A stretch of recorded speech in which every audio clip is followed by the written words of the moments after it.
Olá, amigos da Bíblia Sem Maquiagem. Hoje nós vamos dando sequência às pragas de Deus. A praga de hoje vai ser dolorida. Sarna, que vai se transformar em úlceras. Nós estamos em pleno êxodo. Ainda não começaram a sair de lá. Mas você viu a carrada de gente querendo desmentir o êxodo? Tem muita gente agora dizendo que o êxodo não existiu. Você acredita no êxodo? Você acha que o êxodo existiu? Tá aqui esse Popovic com James Cameron, que é um grande cineasta americano, dos melhores. Fez um vídeo de mais de 1 hora para desmentir o êxodo. Ele diz que está decodificando o êxodo, mas na verdade ele está desmentindo o êxodo. Colocou muita gente lá para falar que o êxodo não existiu, dizendo que as pragas que Deus mandou, Deus estava usando as coisas da natureza, dizendo que o Mar Vermelho era outro lugar, dizendo que o povo está indo para o Sinai, sendo que o Sinai não é ali. Eles estão fazendo uma palhaçada. Quando eu descobri o livro do Jazar, que está falando lá no Josué, e também Davi está falando sobre esse livro, eu disse para você baixar e ler. E eu também disse que quem leu Jazar antes de ler a Bíblia nunca mais vai acreditar na Bíblia, porque os personagens que vão aparecer nos outros livros estão todos lá. Parece que a Bíblia foi um resumo do Jazar. Mas nem por isso eu deixo de acreditar na Bíblia. Pelo contrário, eu acredito muito na Bíblia. Por quê? Profecias. As profecias todas elas batem. As que não aconteceram estão acontecendo agora. E nós estamos no meio da última delas.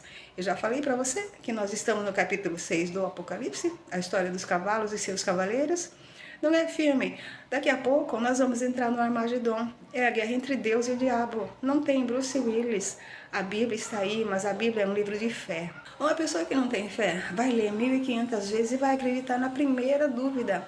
A primeira coisa que falarem contra a Bíblia vai acreditar. Eu continuo lendo, viu? Eu continuo lendo. Aliás, hoje eu vou ler, são só 5 versículos. E também vou colocar o vocabulário, que eu faço sempre assim agora, quando a história é muito pequenininha, para ficar mais fácil da gente localizar as palavrinhas e estudar junto com as pessoas que a gente vai convidar, para estudar junto com a gente. Vamos a isso? Êxodo 9, dos versículos 8 ao 12. A praga das úlceras.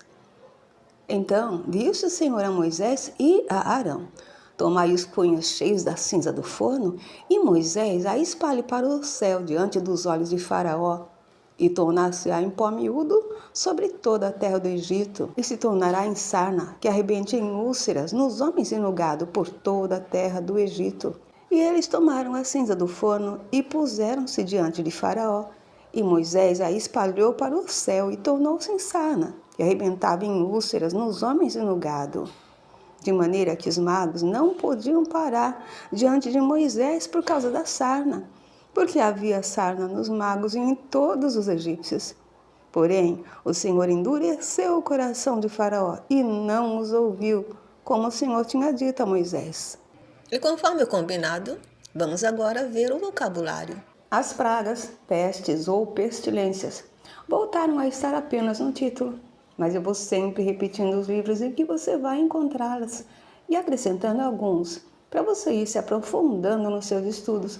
Hoje, por exemplo, eu acrescentei a recontagem de 2 Samuel 24 em 1 Crônicas 21, na praga que Deus enviou a Davi. Essa é só mais uma daquelas histórias que confundem o leitor, pois em 2 Samuel 24 diz que foi Deus quem incitou Davi a enumerar o povo, mas em 1 Crônicas 21 foi Satanás.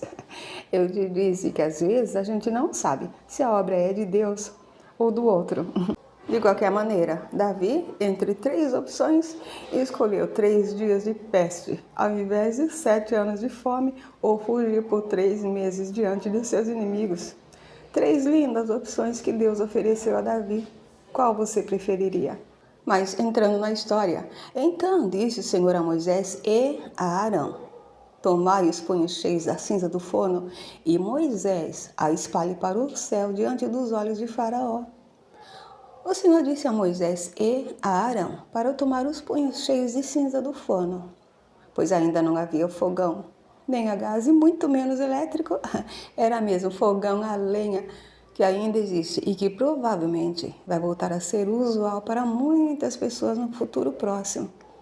Mas o interessante nesse versículo é que Deus disse a Moisés e a Arão para tomarem os punhos cheios de cinza, mas só para Moisés espalhar para o céu diante dos olhos de Faraó. Por que será? Dos punhos, ninguém havia falado antes. Em Levítico 16:12, quando Deus está explicando como Arão deve fazer o sacrifício pelo próprio sumo sacerdote, que ele virá a ser, é para ele tomar o incensário cheio de brasas, não cinzas, e os punhos cheios de incenso aromático moído. E continua a longa orientação que Deus ensina tudo em detalhes. Aqui é para Moisés espalhar a cinza para o céu diante dos olhos de Faraó. Pois Faraó, Silvio Santos e todo mundo só acredita vendo. O versículo 10 diz que a cinza que Moisés vai espalhar para o céu diante dos olhos de Faraó tornar-se-á em pó miúdo sobre toda a terra do Egito e se tornará em sarna que arrebente em úlceras nos homens e no gado por toda a terra do Egito. Coitadinho do gado, né? Já tinha sofrido a praga da peste no texto anterior, apenas por pertencer a Faraó. Só que no versículo 6, dizia que todo o gado dos egípcios morreu. Então, que gado é este que agora vai receber a praga das úlceras? Perguntas sem resposta. Observe que a cinza por si só já é um pó miúdo, não é mesmo? Mas enfim, a história é que a cinza tornar-se-á. Aquela explicação gramatical que eu já dei nos capítulos 7, versículos 17 e 18, e depois no capítulo 8, versículos 11 e 28, referente ao futuro que ficou no passado, a cinza tornar-se-á ou se tornará em pó miúdo. Essa palavra miúdo aparece aqui pela primeira vez, mas no capítulo 16, 14, é essa a aparência do maná que todo mundo já ouviu falar. Mas o povo não sabia o que era quando caiu do céu. No capítulo 8, versículos 16 e 17, Arão estendeu a mão com a vara mágica e feriu o pó da terra para que se tornassem piolhos. Agora, Moisés, só com os punhos cheios da cinza do forno, fez com que a cinza se tornasse em pó miúdo sobre toda a terra. Incrível o poder que Deus concede aos seus escolhidos, não? Do pó tem duas leituras que eu não acrescentei, quando destaquei das outras vezes que apareceu.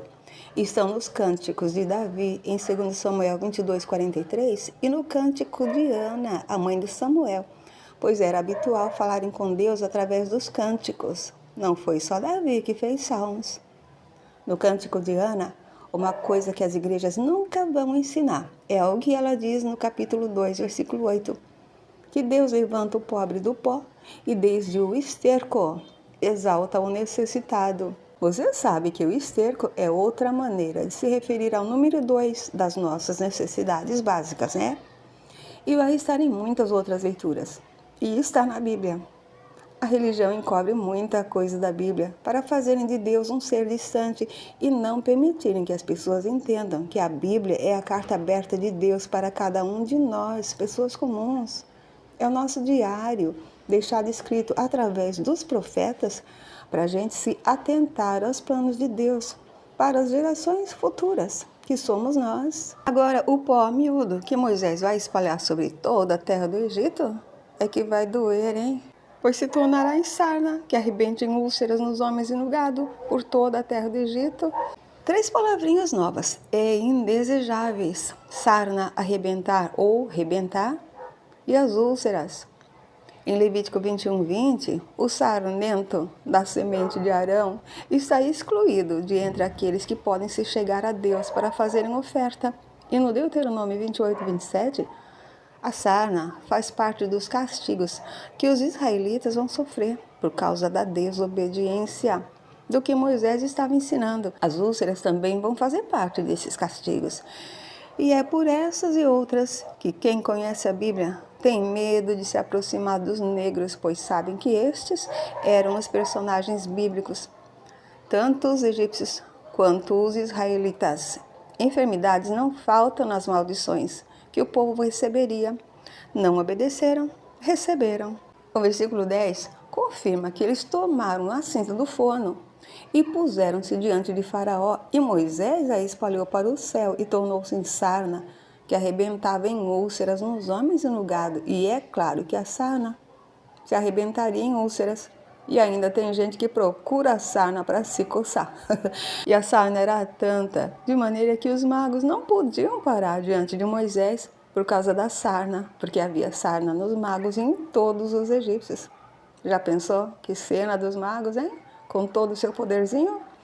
Eles tornaram água em sangue, fizeram subir rãs, mas desde os piolhos não conseguiram fazer mais nada. E aqui nem podiam parar diante de Moisés por causa da sarna. É coça aqui, é coça ali. E não só neles, havia sarna também em todos os egípcios. O verbo parar é usado pela primeira vez. Antes vinha como cessar, que é a mesma coisa, só que diferente. No capítulo 15, vamos ver que Moisés também entoou um cântico, que é um salmo. E no versículo 8 ele diz: as correntes pararam como um montão, referindo-se à passagem pelo Mar Vermelho. E o mesmo vai acontecer na entrada do povo em Canaã, ao passarem o rio Jordão, no capítulo 3 de Josué. As águas vão parar em montão. Porém, o Senhor endureceu o coração de Faraó e não os ouviu, como o Senhor tinha dito a Moisés. E por isso há quem diga que o livre-arbítrio não existe, pois Deus ainda vai endurecer o coração de muitos outros personagens. Qual é a sua opinião? Eu tenho a minha, mas só diga se você disser a sua. A Bíblia Sem Maquiagem vai encerrando por aqui, mas volta logo para ler As Ameaças de Deus. Venha ouvir. Até breve.